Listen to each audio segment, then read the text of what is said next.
के मन में होता है कि इतनी बड़ी कथा अगर हो रही है इसकी व्यवस्थाओं में, और इस बार दया सिंह और भी वृहद रूप में कराने जा रहे हैं, तो कथा को लेकर खर्चे कितने आते हैं और उसकी व्यवस्थाएं कहाँ से होती हैं?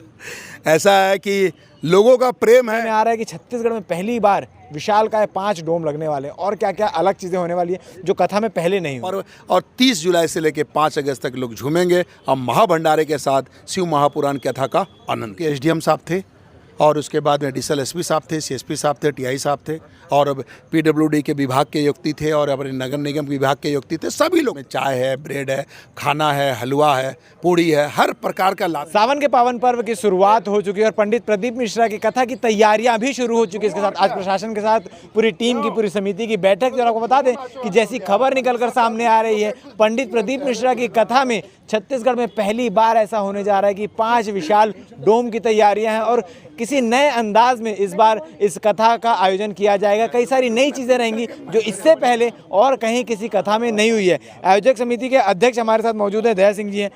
दया जी, सुनने में आ रहा है कि छत्तीसगढ़ में पहली बार विशालकाय 5 डोम लगने वाले हैं और क्या क्या अलग चीज़ें होने वाली है जो कथा में पहले नहीं हुई। देखिए, सर्वप्रथम ठीक आप कह रहे हैं, 5 डोम लगेगा, लाखों लोगों की व्यवस्था होगी और लाखों लोगों का तीनों टाइम चारों टाइम महाभंडारा भी रहेगा। और साथ में शौचालय की भी जो पिछले समय व्यवस्था थी 50 एक, उसको भी हम ज़्यादा पैमाने में मंगा रहे हैं, चूँकि नागपुर से आएगा। पूरा निगम अमला, पीडब्ल्यूडी अमला, पूरा प्रशासन अमला, बीएसपी अमला, पूरे के पूरे लोग एक भक्ति और भाव के साथ कहीं ना कहीं देवादेव महादेव का पर्व, सावन का पर्व, और 30 जुलाई से लेकर 5 अगस्त तक लोग झूमेंगे और महाभंडारे के साथ शिव महापुराण कथा का आनंद लेंगे। आज प्रशासन के साथ बैठक थी, क्या कुछ चीज़ें तय हुई है, क्या कुछ प्रशासन ने आपको गाइडलाइंस दिए हैं और आपके तरफ से क्या कुछ उसका सुझाव या फिर आगे का प्रेजेंटेशन दिया गया है? प्रशासन की तरफ से ये था कि किस तरह की व्यवस्था होगी, किस तरह की जिम्मेदारी, तो वो जिम्मेदारी हमने अपने वांटे के द्वारा तय कर दिया कि पानी वगैरह की व्यवस्था की पर डे 18 से 19 टैंकर पानी रहेंगे, तो पानी का, तो भंडारे का, तो ट्रैफिक का, मतलब विभिन्न विषयों पर पूरा एक सार्थक अच्छी चर्चा होकर आपसी, क्या बोलते, चूँकि एसडीएम साहब थे और उसके बाद में एडिशनल एसपी साहब थे, सीएसपी साहब थे, टीआई साहब थे और पीडब्ल्यूडी के विभाग के व्यक्ति थे और अपने नगर निगम विभाग के व्यक्ति थे, सभी लोग थे।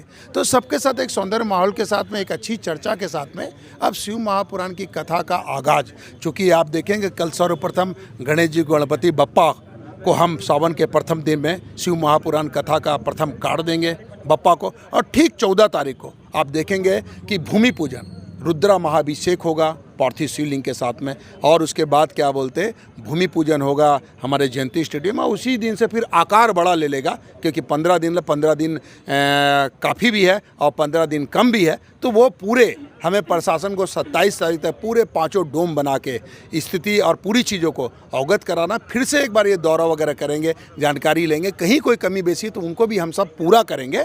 उस भाव के साथ आज बैठे और सार्थक चर्चा के साथ में परमिशन मिला है और परमिशन के साथ अब एक बड़ी जिम्मेदारी बढ़ गई, तो उस जिम्मेदारी को हम फिर आज से परवाह करते हुए पूरी चीज़ को निर्वाह करेंगे। लघु भारत भिलाई में देखा जाता है कि इस प्रकार के जब आयोजन होते हैं तो पूरा भिलाई इसमें सम्मिलित होता है, और शाम के भंडारे की बात करूँ तो सब अपनी तरफ से जो भी सेवाएं दे सकते हैं वो अलग अलग चीज़ें लेके आते हैं। तो क्या इस बार कोई समिति बनाई जाएगी जो उनके लिए जगह फिक्स करे कि कहाँ पर कैसे होगा या किस रूप से, क्योंकि लोग अपने मन से आके अपने तरीके से चीज़ें चल जाते हैं? ऐसे कोई भी जो बाबा के भक्त हैं, सेवक हैं, अनुयायी है, अपनी भक्ति के भाव से अपनी जितनी शक्ति होता तो आके कहीं नहीं कि भक्तों के बीच में चाय है, ब्रेड है, खाना है, हलवा है, पूड़ी है, हर प्रकार का लाते हैं और अपनी तरह से करते हैं। वो स्वेच्छा से भिलाई एक अध्यात्म की नगरी है।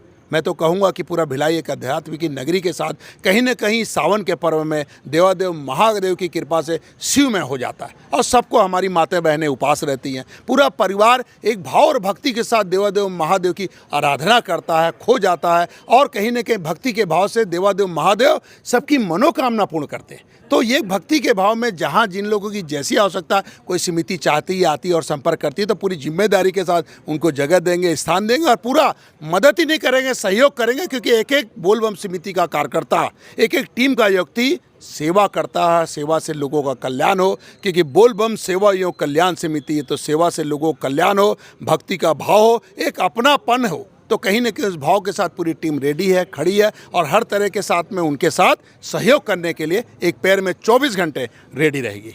पूरे भिलाई में दया सिंह के पोस्टर्स लगे हुए हैं, पंडित प्रदीप मिश्रा के पोस्टर लगे हुए हैं कि 30 तारीख से आयोजन होना है। किस प्रकार से फ़ोन की घंटियां बजती हैं और क्या कुछ सामने से कहा जाता है?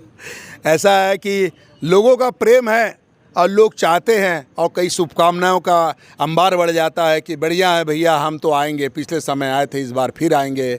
कब आ रहे हैं पंडित जी, किस समय आ रहे हैं, हमें भी मिलवा देना। कुछ किसी के दुख होते हैं, तकलीफ होती, पीड़ा होती। देखो इस कलयुग में इंसान है तो कहीं ना कहीं पीड़ा तकलीफ दुख तो हो गए, लेकिन हर दुख हर तकलीफ हर संकट को हरने वाला कोई है तो हर हर महादेव। तो देवादेव महादेव और महादेव का पर्व है। अब पंडित प्रदीप मिश्रा जी अंतर्राष्ट्रीय कथावाचक, तो कहीं ना कहीं सिद्धि प्राप्त एक शक्ति का अंबार है। तो लोग जब मिलते हैं, देखते हैं या चरण स्पर्श करते हैं तो कहीं ना कहीं उनके भी दुख दूर हो जाते हैं। ऐसा लोगों का भी भाव है और यही सत्य है। तो हम वो सब लोगों को भी कहीं ना कनेक्टिंग करते हैं कि गुरु जी से मिल लें, आशीर्वाद ले लें या दर्शन कर लें। तो एक भक्ति का भाव है। लोग जिस भाव से आएंगे, देवादेव महादेव उस भाव से उसकी भक्ति का परिणाम देंगे, फल देंगे और सबकी मनोकामना पूर्ण होगी। एक आखिरी सवाल लेना चाहूँगा जो सभी भिलाई वासियों के मन में होता है कि इतनी बड़ी कथा अगर हो रही है, इसकी व्यवस्थाओं में, और इस बार दया सिंह और भी वृहद रूप में कराने जा रहे हैं, तो कथा को लेकर खर्चे कितने आते हैं और उसकी व्यवस्थाएं कहाँ से होती हैं? एकदम देखिए, कथा एक जो कि बोलबम समिति है, समिति में इतने समाज सेवी, कितने अच्छे लोग